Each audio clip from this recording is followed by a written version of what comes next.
안녕하세요. 반갑습니다. 비트코인 뉴스팡입니다. 비트코인 2035년 180만 달러 도달 가능 금시총 추월은 시간 문제라는 기사 먼저 전해드리도록 하겠습니다. 도움이 되신다면 좋아요, 구독, 댓글 달아주시면 감사하겠습니다. 암호화폐 전문 매체 코인텔레그래프에 따르면 이 암호화폐 금융 플랫폼 언체인드 리서치 디렉터 존 버넷은 이 비트코인이 2035년까지 180만 달러를 도달할 것이다 라고 전망을 하고 있는데요. 패러렐 모델과 이제 마이클 세일러의 비트코인 2사 모델 모두를 유효한 상승 시나리오로 제시를 했다고 합니다. 비트코인이 이제 금과 같은 이 가치 저장 수단으로 자리 잡을 경우 시가총액 21조 달러도 달성도 가능하다. 이 경우 현재 시세 기준으로 코인당 100만 달러는 실현 가능한 가격이다. 라고 전망을 하고 있습니다.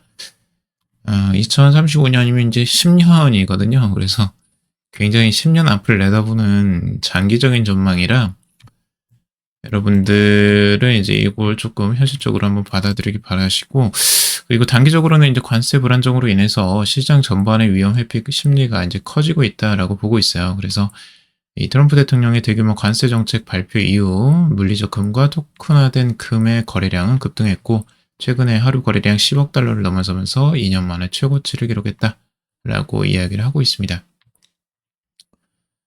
결국에 이제 금 가격이 엄청나게 이제 폭등을 했는데, 이 부분들이 결국에 이제 금을 따라갈 것이라는 이야기죠. 결국에는 비트코인이.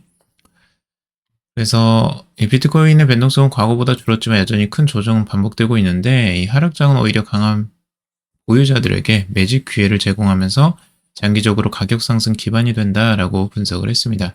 비트코인은 연초 대비 10% 이상 하락한 반면에 금과 같은 기간 23% 이상 상승하며 상대적으로 강세를 보이고 있다라고 이야기를 하고 있습니다. 금이 이제 상대적으로 최근에는 이제 비트코인보다 좋은 흐름들을 보여주었었죠. 근데 그때도 말씀드렸지만 이제 금 가격이 상승이 어느 정도 끝나고 조정이 올 때 비트코인이 그때 움직이는 흐름들을 많이 보여왔습니다.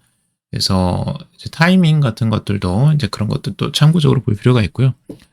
그리고 비트맥스 공동 창업자 아서 헤이즈는 이렇게 분석을 했는데, 미 연준이 양적 완화에 본격적으로 돌입할 경우에 비트코인이 2025년 말까지 25만 달러까지 오를 수 있다라고 전망을 하고 있습니다. 근데 이제 단기적으로는 관세 협상이 진행되는 90일 동안 투자자들이 리스크 자산 대신 이 안전 자산을 선호할 가능성이 높다라고 평가를 하고 있죠. 그러니까 단기적인 변동성이 있을 것으로 예상을 하고 있는데, 글쎄요, 이 변동성에 따라서 이제 출렁임이 있으면서 이제 상승을 할지 아니면 그냥 제자리에서 계속 왔다 갔다 할지는 지켜봐야 될 것 같고요. 자, 비트코인 장기 보유자 믿음 국거 유통량의 63% 1년 이상 고정이라는 기사고요. 지금 이 역대 최고가 대비 30% 넘게 이미 하락을 했는데 비트코인이 핵심 지지선 위를 지키면서 단기 낙관론에 힘을 실었다라고 이야기를 하고 있어요. 미국발 무역 전쟁과의 고율 관세 정책 등 글로벌 긴장이 고조되면서 전통 금융시장과 디지털 자산시장 전반이 흔들리고 있다. 그래서 전 세계적인 경기 침체 우려가 짙어지면서 투자자들은 위험자산 전반에 대해 보수적인 태도를 유지하고 있다. 라고 이야기를 하고 있습니다. 이런 혼란 속에서도 원체인 데이터는 희망적인 신호를 보이고 있는데, 이 블록체인 분석 업체 글래스노드의 최신 분석에 따르면 현재 유통 중인 비트코인의 물량의 63%가 최소 1년 이상 전혀 움직이지 않았다라고 하고 있습니다.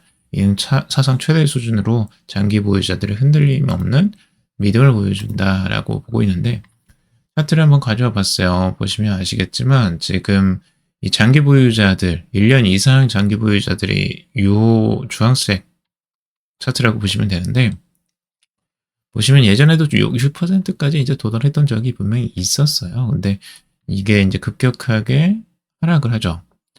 이걸 보면 우리가 이제 언제 투자를 해야 될지 투자 타이밍이 좀 보이기도 해요. 왜냐하면 이 장기 보유자들의 움직임을 역으로 보면, 이게 투자 타이밍이 완전히 이제 고점에서 이제 점유율이 확 줄어드는 것들을 볼 수가 있고요.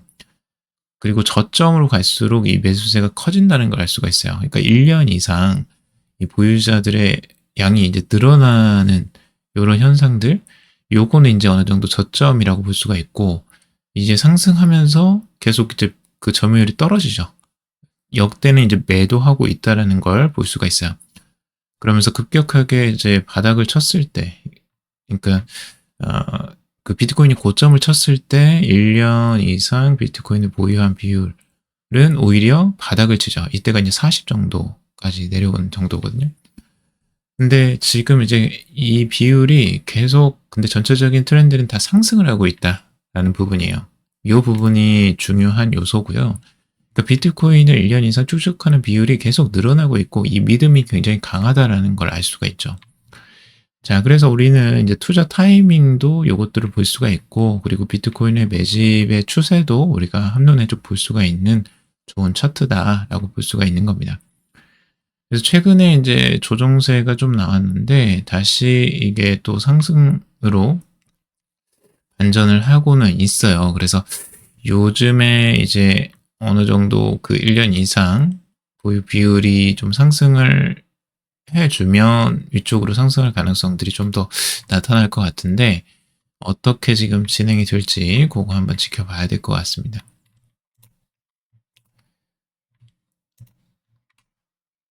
자, 24억 달러 상당 비트코인 크라켄서 대량 인출, 고래들의 매집 신호인가? 라는 기사고요. 암호화폐 거래소 크라켄에서 하루 만에 총 24억 달러 상당의 비트코인이 대량 인출됐다라고 하고 있습니다. 블록체인 추적 플랫폼 웨이얼럿은 이 대규모 이동을 익명의 지갑 주소가 수행한 것으로 파악을 했다라고 이야기를 하는데, 고래가 이제 그 들어온 거라고 추측을 하는 거죠. 이 크라켄에 이제 24억 달러 상당의 비트코인이 대량 인출됐다는 건 이제 개인 지갑으로 이제 들어갔다는 거예요. 거래소에서 비트코인을 사서 개인 지갑으로 들어갔다는 거니까 이걸 이제 긍정적으로 해석을 하는 거고요. 이런 움직임이 이제 대규모 고래가 들어온 게 아니냐라고 해석을 하고 장기 보유를 위한 매집이다라고 평가를 하고 있는 겁니다. 이는 시장 유통량을 이제 줄이고 가격 상승을 유도할 수 있다라고 평가를 하고 있습니다. 크립토건들은 최근 리프트를 통해 온체인 활동이 낮고 소매 수요는 미약한 상황에서도 고래들의 비트코인 보유량은 지속적으로 증가하고 있다라고 이야기를 하고 있습니다. 자, 연준이 돈 푼다. 이 카시카리 발언에 비트코인 반등 10만 달러 제도로 나서나라는 기사고요. 미니아폴리스 연방준비은행 총재 닐 카시카리는 이 국채 수익률 상승과 관련해 연준이 필요시 유동성 공급에 나설 수 있다라고 밝히고 있습니다.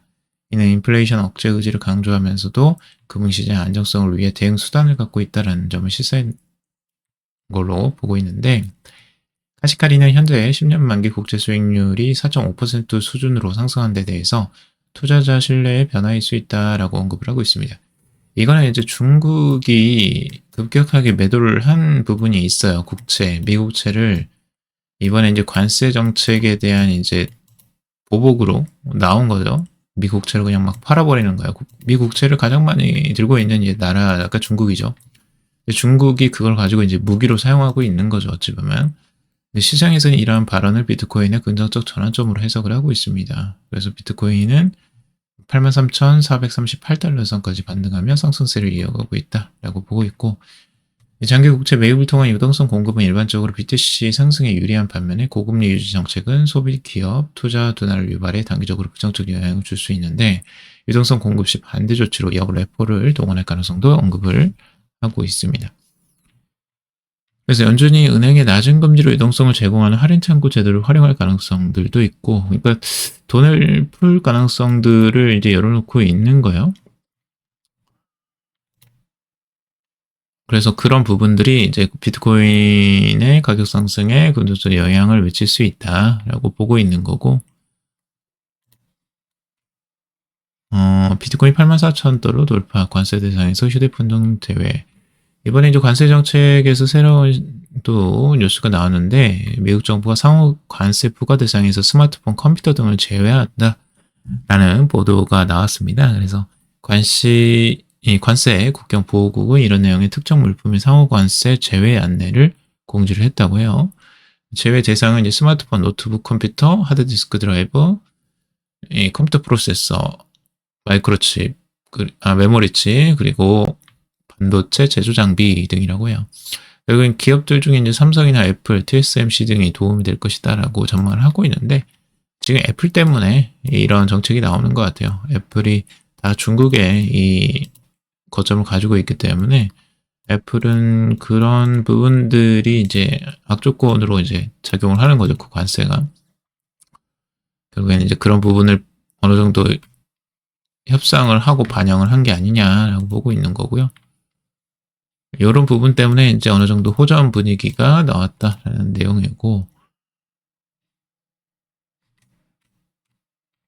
지금 암호화폐 전문 투자사 펌프 인베스트먼트의 설립자 앤서니 폼플리아노는 이 비트코인 보유자들이 미국 정부의 잘못된 경제 지표를 가장 먼저 간파하고 이에 따라 수익을 올릴 준비를 했다라고 이야기를 하는데, 이 비트코인 투자자들이 경제 데이터가 틀렸다는 사실을 인지한 최초의 대규모 집단이다라고 이야기를 하고 있어요. 그들은 자신이 오를 경우 수익을 얻을 수 있는 구조를 구축했다. 그는 특히 물가상승률, 고용지표, 국내 총생산 수치 등이 현실을 반영하지 못한다라고 지적을 하고 있습니다. 그래서 정부 데이터를 이제 믿지 않는다라고 이야기를 하는데, 현장 경제와 그리고 괴리된 통계 지표에 의존하는 분석가들의 문제를 이제 지적을 했다고 해요. 그래서 이 괴리를 이용한 이제 투자를 이야기를 하고 있는 건데, 굉장히 똑똑하죠, 스마트하죠. 그런 것들을 괴리를 알고 이제 투자를 했다는 건. 그리고 이제 아사히즈 같은 경우는 현재 비트코인의 이 only 모드 진입 시점일 수 있다라고 강조를 했다고 하는데, 미국 채권 시장 위기가 심화될 경우 자금이 안전자산에서 비트코인과 같은 대체 가치 저장 수단으로 이동할 것으로 이제 내다보고 있다고 이야기를 하고 있습니다. 그리고 마이클 셀러, 이 스트래티지 비트코인 추가 매입을 암시를 했다고 해요. 계속 매입을 하고 있어요. 마이클 셀러는 이제 주황색 점에는 관세가 없다라고 언급을 하면서 비트코인 구매를 암시하는 메시지를 남겼다라고 해석을 하고 있습니다. 주황색 점은 이제 마이크로 스트래티지가 이제 비트코인을 구매한 점을 표시를 하고 있는 거고, 예전부터 지금 비트코인이 계속 매집해 왔어요. 바닥에도 사고 고점에도 사고, 이 고점에서도 샀죠. 저번 고점에서. 그런데도 계속 들고 있었던 거예요. 그리고 지금 현재까지 이제 와서 결국에 이제 엄청난 수익을 올린 상태고, 지금도 계속 사고 있고요.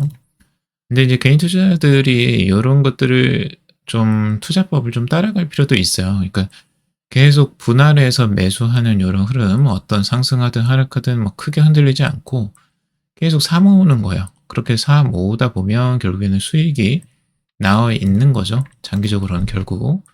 그래서 비트코인이 뭐 등락에 흔들리지 않는 이런 투자법도 배워볼 만합니다.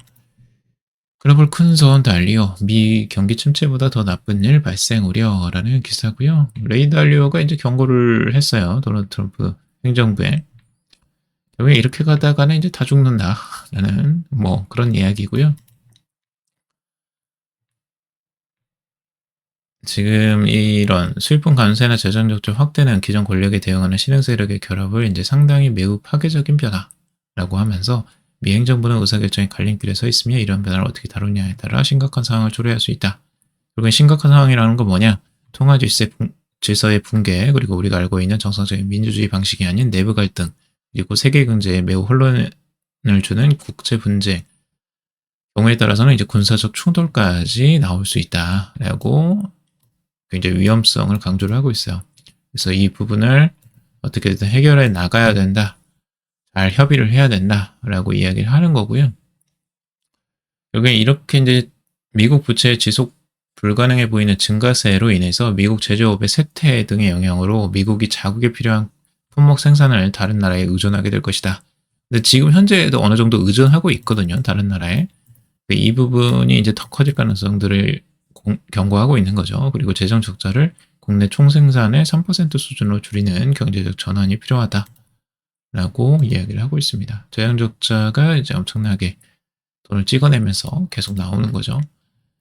그래서 그런 부분들을 이제 해결할 방법들도 비트코인이 아니냐라는 그런 비트코인론자들의 주장이 있습니다.